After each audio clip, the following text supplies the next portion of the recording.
আমি ম্যাডাম খালেদা জিয়ার জন্য দোয়া করছি, আল্লাহ যেন তাকে হায়াতে তাজ্জেবা সিহাতে কুল্লিয়া দান করে। পড়ে আছেন উনি, যে অবস্থা ডাক্তাররা পর্যন্ত হাল ছেড়ে দিয়েছে, কিন্তু দুর্ভাগ্য তার সন্তানটা এখনো আসতে পারছে না, পারবে কিনা তা জানিও না। এই কঠিন মুহূর্তে যিনি সারা জীবন রাম বাম এবং নাস্তিকদের বিপক্ষে অবস্থান নিয়েছিলেন, আপনি দেখেন তার রাজনৈতিক ক্যারিয়ার জীবন, আমি আজকেও দেখছিলাম তিনি নাস্তিকদের বিরুদ্ধে সর্বোচ্চ ভূমিকা পালন করেছিলেন মুন্সিগঞ্জ জেলার লোহজং থানায় বিশাল এক সমাবেশে।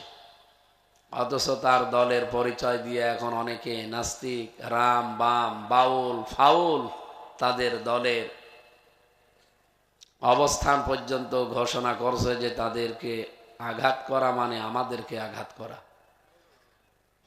ম্যাডাম খালেদা জিয়া যদি সুস্থ থাকতেন ভালোভাবে, কথাগুলো আমার মনে হয় তারা বলতে পারত না। তিনি যেহেতু বয়সের একটা দ্বার প্রান্তে এসে গেছে, ৮০ বছর চলছে। ৮০ বছরও মানুষ মরে না, ১০০ বছর পর্যন্ত হায়াত পায় নাকি? ডক্টর মোহাম্মদ ইউনূস কত বছর বয়স? ৮৩। তার মানে খালেদা জিয়ার চাইতেও প্রায় ৩ বছর বড়। সে যদি এখনো সুস্থ থাকতে পারে, মেয়ে লোক তো আরো বেশি পরে মরে, পুরুষের চাইতে বেশি পরে মরে না? সুতরাং আমরা চাই ওনার হায়াতটা যেন আল্লাহ অন্তত এই যে আগ্রাসন বিরোধী ভূমিকাটা, বিশেষ করে ভারত, এই ভারত বিদ্বেষী মনোভাব তার ছিল, সুস্থ থাকলে তিনি এখনো দেখাতেন। আল্লাহ এই কারণে যেন তারে আরো কিছুদিন হায়াতটা বাড়িয়ে দেন। কিন্তু তার দলের পরিচয় দিয়ে এখন ভারত প্রীতি যারা দেখায়, তারা আমার মনে হয় ওই দল না করাই ভালো। আপনারা দলের বদনাম করছেন, আপনার কথা খারাপ লাগলেও এটাই সত্য কথা, যে ভারত আপনাদের মতো মানুষকে এত বছর গুম করে রেখে দিয়েছিল, আর তারা এসে যদি এখন ভারতের সাফাই গায়, এই বাংলাদেশের মানুষ যত তাড়াতাড়ি বুঝবে যে ইন্ডিয়ার উগ্রপন্থী হিন্দু যারা, এরা আমাদের প্রকাশ্য শত্রু, তত তাড়াতাড়ি এই দেশ দাঁড়াবে।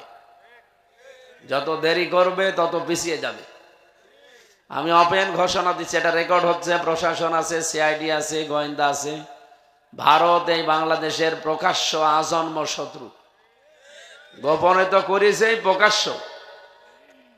তাদেরকে যে আমরা ঘৃণা করি শুধুমাত্র তাদের কর্মকাণ্ডের জন্য না, তাদের মনের ভেতরে যে বিদ্বেষ, বিশেষ করে মুসলমানদের জন্য। আল্লাহ রাব্বুল আলামিন জানিয়েছেন, লা তাজিদান্না আশাদ্দান নাস, কুষ্টিয়াবাসী কোরআনে কারিমের সূরা মায়েদার এই ৮৩ নাম্বার আয়াতে, ৮২ নাম্বার আয়াতে আল্লাহ জানিয়েছেন, লামে তাকিদ দিয়ে, নুনে সাকিলা দিয়ে, অবশ্যই হে নবী আপনি দেখতে পাবেন পৃথিবীতে মুসলমানদের জন্য জঘন্যতম শত্রু হিসাবে দুইটা জাতি কাজ করছে, এ কিয়ামত পর্যন্ত করতে থাকবে। কত শক্ত কথা আল্লাহ দিলেন, আল্লাহ কি না বুঝে দিয়েছেন? উনি যেহেতু অতীত বর্তমান ভবিষ্যৎ সব জানেন, এই জন্য বুঝেই দিয়েছেন, লা তাজিদান্না, অবশ্যই আপনি দেখতে পাবেন আশাদ্দান নাস। এটা ইসমে তাফসীর সুপারলেটিভ ডিগ্রি, এর উপরে আর কোনো শব্দ আরবিতে নেই। সব চাইতে ভয়ঙ্কর জঘন্যতম শত্রু হিসাবে আপনি দেখবেন মানুষের ভেতরে আদাওয়াতাল লিল্লাযিনা আমানুল ইয়াহুদা ওয়াল্লাযিনা আশরাকু। এক নম্বরে তামাম দুনিয়ায় মুসলমান নিধন করার জন্য চেষ্টা চালাবে ইহুদিরা, ২ নম্বরে মুশরিকরা। আপনি একটু হে আয়াতটার দিকে তাকিয়ে বলেন তো, আয়াতটা কি ১০০% সত্য না ৯৮% আরো জোরে বলেন। ১০০% যদি আমরা মুসলমান যারা আছি বিশ্বাস করে থাকি, এ কথা আপনাকে এখনই বিশ্বাস করে প্রমাণ দেওয়া লাগবে। ইহুদি আর মুশরিক যারা, মুশরিক মানে শুধু হিন্দু না, আল্লাহর সাথে যারা শিরিক করে তারা মুশরিক। কথা বলেন না কেন? সে বিশ্বাসে হতে পারে, কর্মে হতে পারে, আচরণে হতে পারে। পৃথিবীতে যারা আল্লাহর সাথে শিরিক করে সে যেই হোক, এটা মুশরিক। এই মুশরিকদেরকে আপনি মুসলমানদের বিরুদ্ধে জঘন্যতম শত্রুতা করতে দেখতে পাবেন। এই জন্য আমরা তাদের ঘৃণা করি। তাছাড়া হিন্দু যারা এমনিতেই সাধারণ জেনারেল, আমি আপনাদের ঘৃণাও করি না, এমনকি আপনাদের আমি দূরে সরিয়েও দেই না। কিন্তু উগ্র যারা, মদির মরিদ যারা, এ মানুষগুলো মানুষ নামে জানোয়ার এবং কলঙ্ক। গরু জবাই করার কারণে যারা ভারতে মুসলমান পিটিয়ে মেরে ফেলে, এমনকি আল্লাহর ঘর মসজিদ পর্যন্ত যারা ভেঙ্গে দিয়েছে, এরা কি মানুষ না জানোয়ার? বলেন বলেন। আমরা ওই জানোয়ার গুলোকে ঘৃণা করি।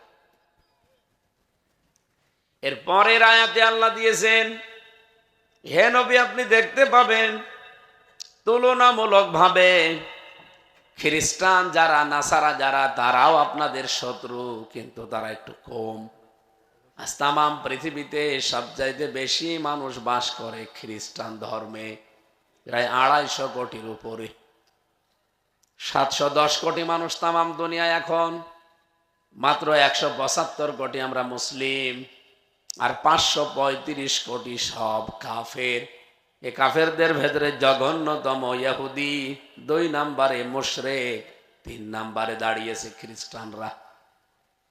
খ্রিস্টানদেরও ঈমান নেই, কারণ তারা 3 খোদায় বিশ্বাস করে। ওরা বলে আল্লাহ একজন আছে, মানি আল্লাহর স্ত্রী আছে মরিয়ম। বলে নাউজুবিল্লাহ। ওরা শব্দটা কি বলে? মরিয়ম। অথচ মরিয়ম নামে কোরআনে আল্লাহ কিছু দেয়নি, দিয়েছে মারিয়াম। যাদের মেয়ের নাম রেখেছেন, যাদের বোনের নাম রেখেছেন, স্ত্রীর নাম যাদের আছে মারিয়াম, অনেকে মরিয়ম বলে ডাকে। এটা বিকৃতি। এই যে আবুল সরকার যেভাবে কোরআনের আয়াত বিকৃতি করছে, আল্লাহ মানুষ হিসাবে নাস শব্দটা ব্যবহার করেছেন। কুল আউযু বিরাব্বিন নাস, নবী আপনি বলেন আমি আশ্রয় চাই মানুষের মালিকের কাছে। এখানে নাস মানে মানুষ। নাস মানে কি? আর এই শয়তান কোলাঙ্গার কোরআনের আয়াতের বিকৃতি করে বলছে নাস মানে নাস। আল্লাহ নাচতে বলিস। এখনো পর্যন্ত অনেকে জেনে শুনে অনেক সুশীল, নাস্তিক মার্কা সুশীল যারা, তারা ওদের পক্ষ নিয়ে এখনো পর্যন্ত মশাল মিছিল করে। সাহস পায় কোথায়? আগা থেকে গোড়া পর্যন্ত পিটানো লাগবে এদের। কথা বলেন না কেন? ওরা যদি আমির হামজাকে গালি দিত, আল্লাহর কসম আমি কিছুই বলতাম না। যদি আমার বাবা রিয়াজউদ্দিন কেউ গালি দিত, কিছুই বলতাম না, গালি দেন। কিন্তু আপনি সরাসরি আল্লাহর গায়ে হাত দিয়েছেন। এই কথা বলেন না কেন? আল্লাহর কোনো আগামাতা নেই। কোন মুসলমান যার হালকা ঈমানও আছে, ও ইসলামী দল না করতে পারে, হালকা ঈমানও যার আছে, সেও কি স্থির থাকার কথা? কিন্তু যারা তাদের পক্ষ নেয়, বুঝতে হবে তাদের ঈমানই নেই।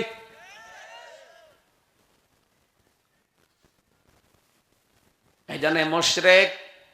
এরপরে আল্লাহ যেহেতু নাসারাদের নাম দিয়েছে, 3 নম্বরে ওরা মনে করে, তাহলে এখান থেকে সংশোধনী কি?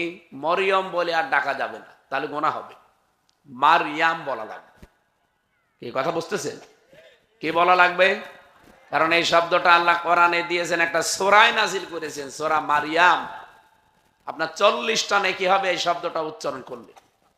মিম র ইয়া মিম, মারিয়াম, 40টা নেকি পাবেন। আর যদি মরিয়ম বলেন, 40টা গুনাহ হবে, কারণ অর্থ বিকৃত হয়ে গেছে। শুদ্ধ তেলাওয়াতের এত দাম, এত মর্যাদা নবীজি দিয়েছেন। কোরআনে কারীম যাদের অন্তরের ভেতরে নেই, ওগুলো মানুষের অন্তরই বলা হয় না। ইন্নাল্লাযী লাইসা ফী জাওফিহি শাইউম মিনাল কোরআন কাল বাইতিল খরিব। নবীজি বলেন যে অন্তরের ভেতরে আল্লাহর কোরআন নেই, ওটা মানুষের অন্তর না, ওঝার গৃহ, শয়তানের ঘর। কোন কোরআন অন্তরে থাকা লাগবে? যে কোরআন শরীফ থাকলে আপনার অন্তরের ভেতরে আলো থাক। বহু মানুষ এখানে আমি জানি বসে আছেন যারা কোরআন পড়তেও পারে কিন্তু অশুদ্ধ। কি কথা বললেন না?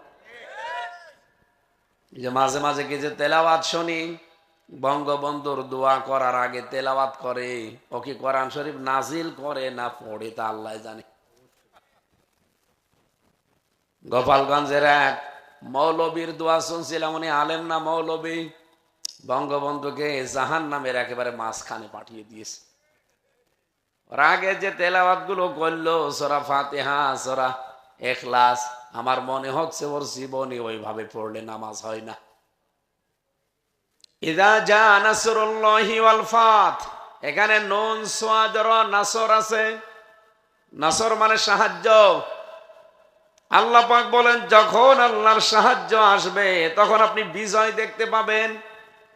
তো কেউ যদি এখানে সাদ বাদ দিয়ে সিন উচ্চারণ করে, ইযা জা নাসরুল্লাহি ওয়াল ফাত, সাদ মুখ গোল হয়ে উচ্চারণ হয়।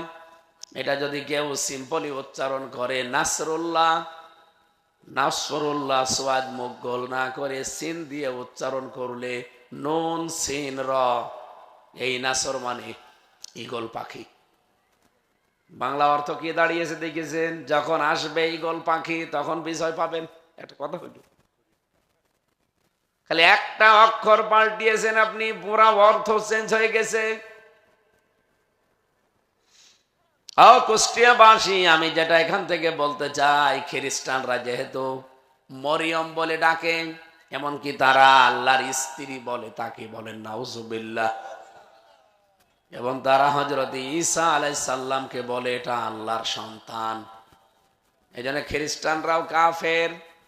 খ্রিস্টানরা কি কাফের হলেও তারা মুসলমানদের শত্রুতা খুব বেশি না, ওরা কাছাকাছি শত্রু। ইহুদি খ্রিস্টানদের মতো এত জঘন্য না। তামাম দুনিয়ার দিকে তাকিয়ে বলেন, আমি যতটুকু লেখাপড়া করি, দেখি, বুঝি, ইহুদি এবং মুশরিকদের চাইতে খ্রিস্টানরা মুসলমানদের একটু আপন। ওদেরও বিবেক, ওদেরও ঈমান নেই, কিন্তু ওদের হালকা বিবেক আছে। যদিও খ্রিস্টান এখন আর ওই খ্রিস্টান পৃথিবীতে নেই যেভাবে খ্রিস্টান হওয়া দরকার। আসসালামু আলাইকুম প্রিয় ভাই বন্ধুরা, শুরু থেকে লাস্ট অব্দি দেখার জন্য অনেক অনেক ধন্যবাদ।